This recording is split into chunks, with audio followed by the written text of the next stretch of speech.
Hello दोस्तों, नमस्कार। आप सबका स्वागत है हमारी YouTube channel all doubt solution में। दोस्तों, आज की इस वीडियो में मैं बात करने वाला हूं 2022 कक्षा 12 सामान्य हिंदी जो है पेपर के बारे में। दोस्तों, यहां पर आप देख सकते हैं ये सन 2022 का पेपर है और वो भी सामान्य हिंदी का। चलिए वीडियो को स्टार्ट करते हैं। वीडियो को स्टार्ट करने से पहले मेरी एक छोटी सी रिक्वेस्ट है कि अगर आप लोग चैनल में नए हैं तो सब्सक्राइब जरूर कर लीजिएगा। चलिए वीडियो को स्टार्ट करते हैं।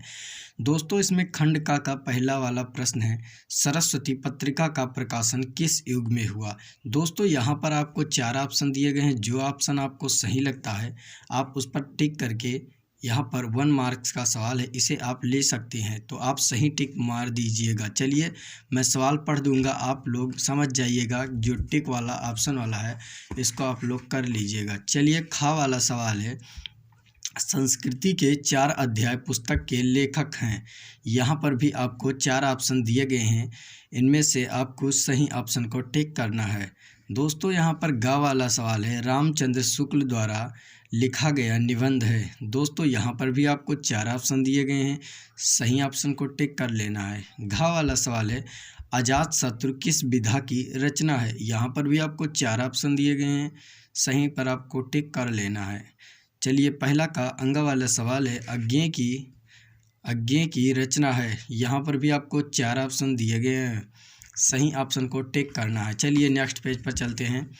दोस्तों, यहाँ पर लिखा हुआ है, कबीर दास प्रमुख कवि हैं। यहाँ पर भी आपको 4 ऑप्शन में सही ऑप्शन को टिक करना है।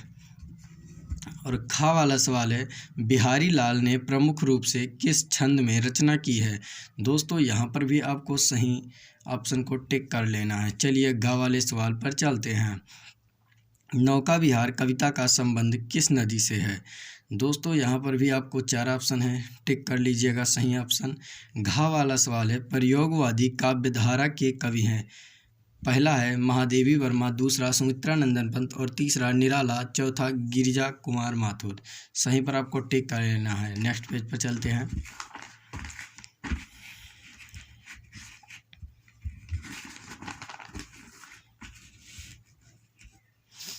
दोस्तों, यहाँ पर अंगा वाला सवाल है, आंसू काव्य में प्रधान रस है। यहाँ पर आपको 4 ऑप्शन में से किसी एक ऑप्शन को जो सही है उस पर आपको टिक कर लेना होगा।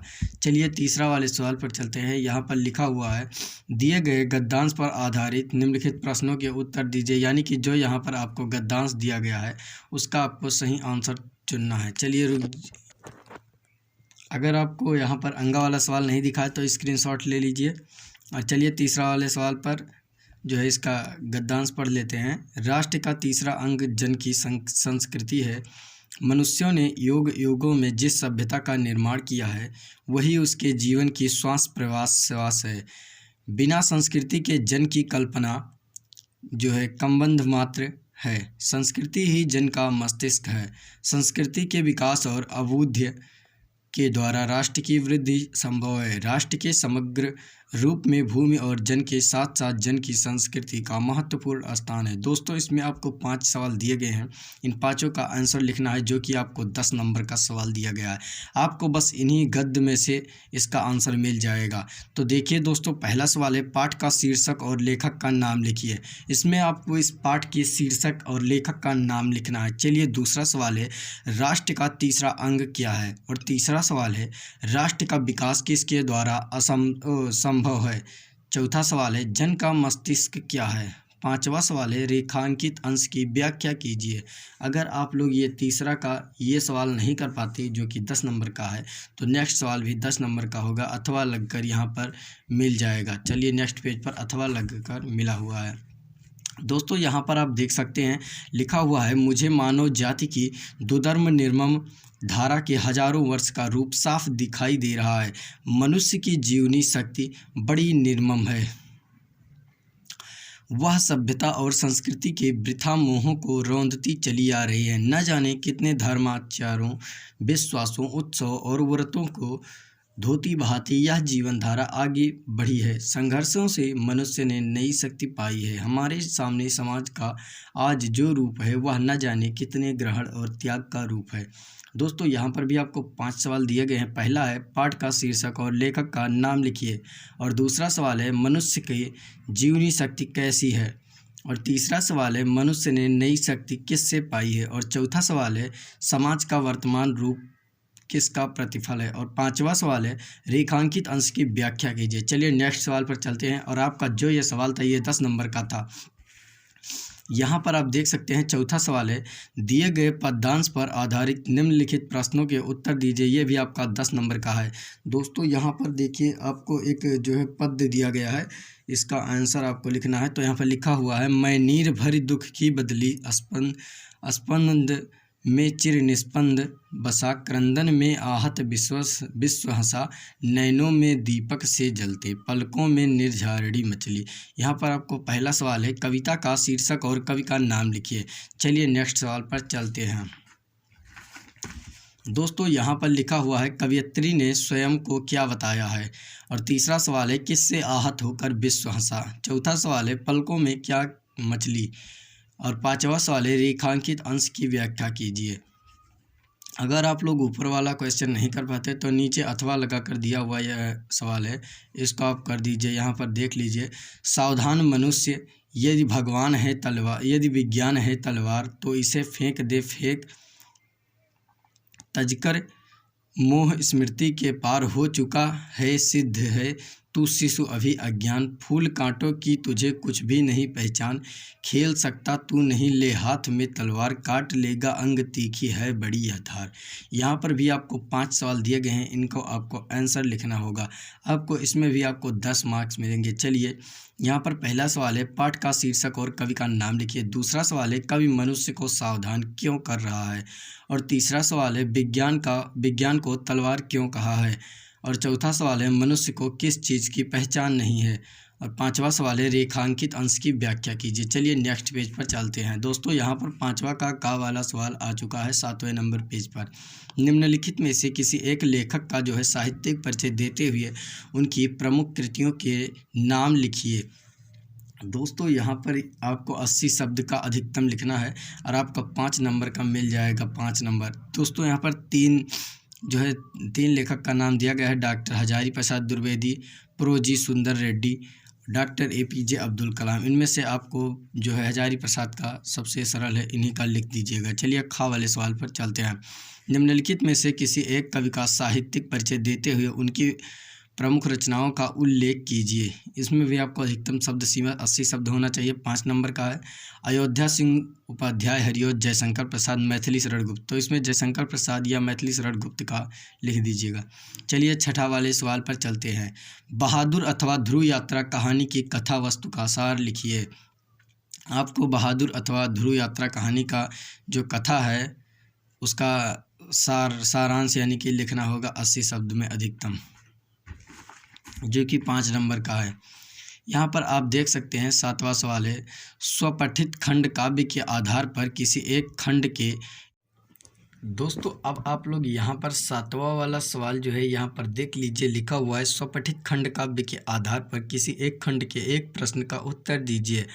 अधिकतम शब्द सीमा 80 शब्द, यानी कि इसमें भी आपको 5 मार्क्स मिलेंगे। चलिए अब इसमें आपका पहला जो है श्रवण कुमार का चरित्र चित्रण कीजिए। यानी कि श्रवण कुमार जो सीरियल बना हुआ है, जो है पाठ में आपको कहानी खंड काव्य के आधार पर खंड भी दिया गया है, उसका आपको एक प्रश्न का उत्तर देना है। तो इसमें श्रवण कुमार का चरित्र चित्रण कर देना है। अथवा लगाकर लिखा हुआ है, अगर आप चरित्र चित्रण नहीं कर सकते तो उसका खंड काव्य की कथा वस्तु लिख देना है श्रवण कुमार का। चलिए दूसरा सवाल पर चलते हैं। 7वां का दूसरा रसिमरथी खंड काव्य के सर्वश्रेष्ठ स्त्री पात्र का चरित्र चित्रण कीजिए। अगर आप ये नहीं कर सकते तो अथवा लगाकर नीचे लिखा हुआ है रसिमरथी के कथानक पर प्रकाश डालना है। तीसरा वाला सवाल है मुक्ति यज्ञ की कथा वस्तु पर प्रकाश डालिए। दोस्तों यहाँ पर अगर आप लोग वो नहीं कर सकते तो अथवा लगाकर नीचे यहाँ पर देख लीजिए मुक्ति यज्ञ के नायक का चरित्रांकन कीजिए। चौथा सवाल पर चलते हैं सत्य की जीत खंडकाव्य के नायक का चरित्र चित्रण कीजिए। यहाँ पर देखिए अथवा लगाकर लिखा हुआ है, अगर ऊपर वाला नहीं कर पाए नीचे वाला कर दीजिए। सत्य की जीत की कथा वस्तु अपने शब्द में लिखना है, यानी कि आपने जो पढ़ा है उसको अपने शब्द में लिख दीजिए, बिल्कुल किताब की तरह नहीं। चलिए 5वां वाले सवाल पर चलते हैं। 7वां का 5वां, आलोक वृत्त खंडकाव्य के आधार पर गांधी जी के चरित्र की विशेषताएं लिखिए। अगर आप ये नहीं कर सकते तो अथवा लगाकर नीचे लिखा हुआ है, आलोक वृत्त खंडकाव्य के आधार पर असहयोग आंदोलन की किसी एक घटना का वर्णन कीजिए। चलिए 6वां वाले सवाल पर चलते हैं। त्यागपथी की कथा वस्तु अपने शब्द में लिखना है। अथवा लगाकर लिखा हुआ है, त्यागपथी के आधार पर हर्षवर्धन का चरित्र चित्रण करना है। चलिए नेक्स्ट सवाल पर चलते हैं। खंड खा आ गया दोस्तों। यहाँ पर 8वां का वाला सवाल, यानी कि खंड का से संस्कृत शुरू हो जाता है। यहाँ पर लिखा हुआ है, दिए गए संस्कृत गद्यांशों में से किसी एक का ससंदर्भ हिंदी में अनुवाद करना है, जो कि आपका 7 नंबर का होगा। यहाँ पर आप लोग इसे स्क्रीनशॉट लेकर पढ़ सकते हैं। चलिए नेक्स्ट पेज पर चलते हैं। यहाँ पर स्क्रीनशॉट ले लीजिएगा और यहाँ पर खा वाले सवाल पर चलते हैं दोस्तों। यहाँ पर लिखा हुआ है, दिए गए श्लोकों में से किसी एक का संदर्भ हिंदी में अनुवाद कीजिए। और यहाँ पर 7 नंबर का आपका ये सवाल होगा, तो इसे भी आप लोग स्क्रीनशॉट लेकर पढ़ लीजिएगा। अगर आप ये वाला नहीं कर सकते तो अथवा लगाकर ये वाला कर दीजिएगा, जो कि आपका 7 नंबर का है दोस्तों। 9वां वाला सवाल है, 9वां वाला क्वेश्चन, निम्नलिखित मुहावरों और लोकोक्तियों में से किसी एक का अर्थ लिखकर वाक्य में प्रयोग कीजिए। ये आपका 2 नंबर का होगा और किसी एक का ही आपको वाक्य में प्रयोग करना है, जैसे अक्ल का दुश्मन, गागर में सागर भरना, हाथ पीले करना, मुंह फुलाना। इसमें से सिर्फ आपको किसी एक का करना है। 10वां का वाला सवाल है, निम्नलिखित शब्दों के संधि विच्छेद के सही विकल्प का चयन कीजिए। दोस्तों यहाँ पर आपको पहला वाला मिल जाएगा, पुस्तकालय का सही संधि विच्छेद है। तो यहाँ पर आपको इस पे जो सही संधि विच्छेद है उस पर आपको टिक कर देना है। चलिए नेक्स्ट पेज पर चलते हैं।